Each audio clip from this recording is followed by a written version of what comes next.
This is Houston Matters. I'm Craig Cohen.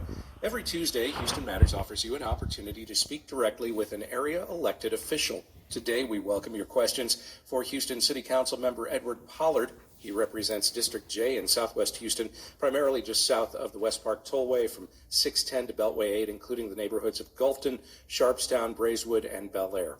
Anything you'd like to know about that district or Houston city politics and government is welcome at 713-440-8870 or talk@houstonmatters.org. While I have questions for the council member, really this time is for you, so I do hope you will call us. Again, the number is 713-440-8870. Council member Pollard, welcome to Houston Matters. Thank you for having me. You are one of a number of new council members just elected back in November and who just took office in January. You've begun your term, of course, under very unusual circumstances. What have you been hearing from residents in your district about the city's response to COVID-19? For the most part, I've been hearing a good response. The biggest thing about District J is it's extremely diverse. We're the most diverse district in the entire city.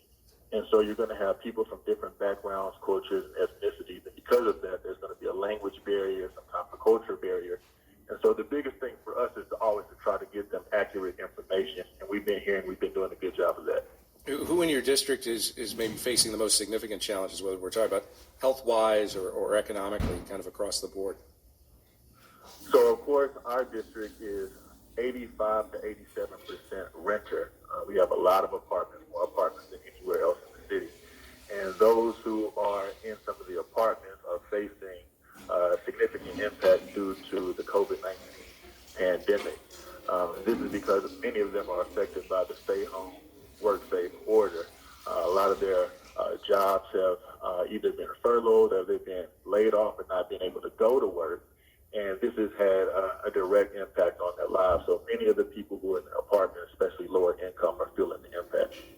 A couple of weeks back, the city handed out $15 million in rental assistance through landlords on a first-come, first-served basis, that money being part of the $400 million plus coming from the federal government for coronavirus relief. It was exhausted in about 90 minutes, though. Before that happened, you had warned about not putting better parameters in place to make the best use of that money. What might have some of those parameters have been if you'd had the time and the authority to establish them? Yeah, well, I was thinking that, we only had a limited amount of dollars, $15 million. We knew it was going to go fast. We could put in place many more variables that each landlord would have to agree to in order to be a part of the program. So we could have had a grace period for evictions. We could have had it last into June and not stop in May. We could have did a worst first type of thing where you look at the significant impact of each person that is applying for the rental assistance and base it off a need. And so you may have seniors have a spot in line before, someone my age who's 35, or you may have someone who's extremely economically disadvantaged over someone who still may have some resources or means, even if they don't apply. So there's a lot of things that I think we could have done, but we're doing it in such a short period of time that I think we still came out with a pretty good program. Much of what you're describing is what Harris County is now doing with about $30 million, although in their case they are basically handing it over to a private, or I should say a nonprofit organization to distribute that funding. Would you have the city follow the county's lead going forward if there should be some other similar infusion of cash at some point? Well, I always think we should have some cross-collaboration. We should see what's working and what's not working. And so based on our program and then seeing how their program works, I think we could sit down at the table and brainstorm and see, okay, what were the positives and what were the negatives when it came to each program, and what can we do to collaboratively work together to make the next fund even better. Let's dive into some questions from listeners. Miguel wants to know, with the opening of businesses, what's the policy should an employee test positive for the coronavirus? Are they required to notify other employees? Are they required to notify customers, required to shut down the business until the establishment's sanitized? And if they don't, are they required to post a notice of potential risk? Are there any requirements like that in place in the city of Houston? There are no requirements right now in place with the city of Houston when it comes to private businesses, but we are talking to private businesses and making sure that they're as diligent as possible in getting out information regarding their own process and procedures to their customers. Every industry space is going to be completely different, so you don't want to have a cookie cutter approach. But what you need to do is make sure that your customers or your patrons feel comfortable and secure when coming to your establishment. So you need to be able to put out the information in a very clear and concise way, whether that is public notice, whether that's sending out something through a newsletter or social media. But whoever comes into your establishment needs to understand if someone has tested positive before and what has been done since then to make sure that everyone is still safe. This is Houston Matters. I'm Craig Cohen. We're talking with Houston City Council member Edward Pollard. He's in his first year representing District J in Southwest Houston. That's a district that includes Gulfton, Sharpstown, Braeswood, and Bel Air, among other neighborhoods. We welcome your questions for the council member at talk@houstonmatters.org, or you can call us at 713-440-8870. Paul says he lives near Bel Air and Beltway 8 and wants to know when there will be tests for COVID-19 near him.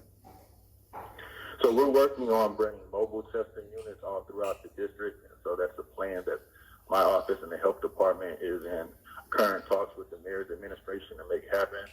We recently had a testing site in the 77057 area code, which was the first free testing site that we brought to District J. But if for whatever reason we don't get to that particular area soon, you can call into the city, and we have several different free testing sites throughout the city that you can go to without any symptoms. You just need to call and present. They'll give you a code, and you can go in and get a free test.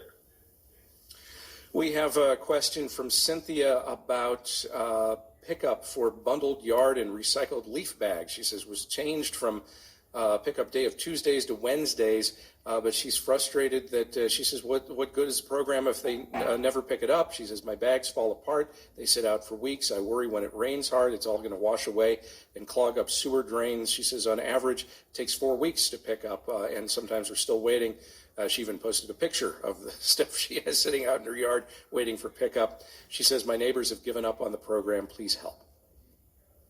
Well, tell her from me, I apologize that that is happening. We want to make sure that her tax dollars are spent effectively and efficiently, and she's getting the services that she deserves. If she is in District J, and even if she is not, we'll still look into the matter. Have her email districtj@houstontx.gov with the specific information on where she is and what is going on, and I'll have my office personally look into it.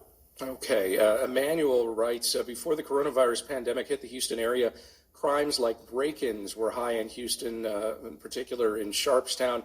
Now that businesses are opening up, what has been done to prevent crime? So there's been an increased presence of patrol. I just talked to the chief of police last week, and so they understand that due to the pandemic that crimes were going to increase, so they're trying to have more presence and more patrol in certain areas. And so if there is a break-in or a burglary, we're hoping that they're going to have quick response times, but that's going to be on a case-by-case basis. And so what we're hoping for right now is if we get people back to work and people don't have as much idle and free time and they have more means and resources, that the crime levels will be lower. We're talking with Houston City Council member Edward Pollard. We welcome your questions for him at talk@houstonmatters.org or 713-440-8870. And let's take a call. We have Roberto on the line from the Museum District. Roberto, what's your question?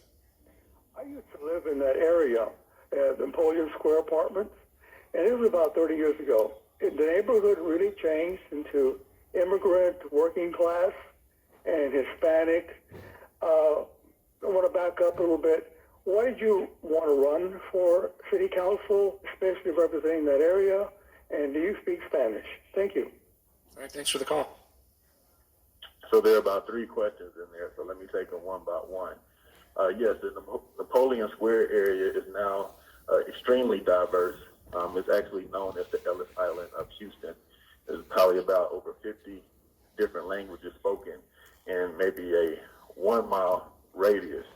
And so it's very diverse, different cultures, ethnicities, many immigrants who come to Houston find a home in that area, a lot of working class, a lot of apartments, but a community that is full of passion, hope, good, hardworking people who just want to live the American dream. Second question was regarding, do I speak Spanish? I do not speak fluent Spanish, but I'm trying to pick up as much as I can on a daily basis. I did play professional basketball at one time internationally in Chile, South America, where I picked up a little bit. And so trying to do as best I can when I'm out and about to pick up as many different phrases as I can. And hopefully by the end of my term, I'll be much better at speaking Spanish. And the third question was, why did I run? The reason I ran is for situations that we're in right now. We're going through a pandemic, and we need leadership. We need people who have a good temperament, good character, can look and analyze issues, be able to listen to the public to see what best fits their particular need, and then put processes and procedures in place that will create good policy to improve our communities and make Houston better than it's ever been. Richard's on the line next from Bear Creek. Richard, what's your question for the council member? Yes, I'm looking at the COVID dashboard, and for it gives the case count over time throughout the city and county. However, over on the other side, where it's going cases by zip code, it gives the case. It gives the cumulative cases, but if you click on that, it will not give you the case count over time. And since that data is already available, in order to add it to the spikes coming out for zip code, that would be a fairly easy thing to put in there, and you could check your zip code, because there's 3 of them in here that are really, really going through, really rising above everything else. One is Chinatown. Then you have the areas, the two areas just to the west of basically Bellway 8 all the way over to 99 and I-10 up to 529. And those 3 areas have really high counts. They really far out there. All right. Richard, I'm sorry to interrupt you there, but wanted to give the council member a chance to chime in, and we've also got other folks on the line we want to get to. So, council member, I guess first of all, the question is, can we? Is there more that can be done to update any statistical sites, in particular anything run by the city, to reflect current caseloads? And I'm also wondering if some of this that he's describing has to do with testing becoming more available in certain areas, maybe than others. It could be. I'm not particularly sure, but what I can do is just bring his sentiments over to the Public Health Department and Director Stephen Williams to let him know that, they may need to look into the database to see how they can keep it updated and make sure that the stats are there in a more accurate fashion. So I don't really run the website or know much about how they put those numbers together.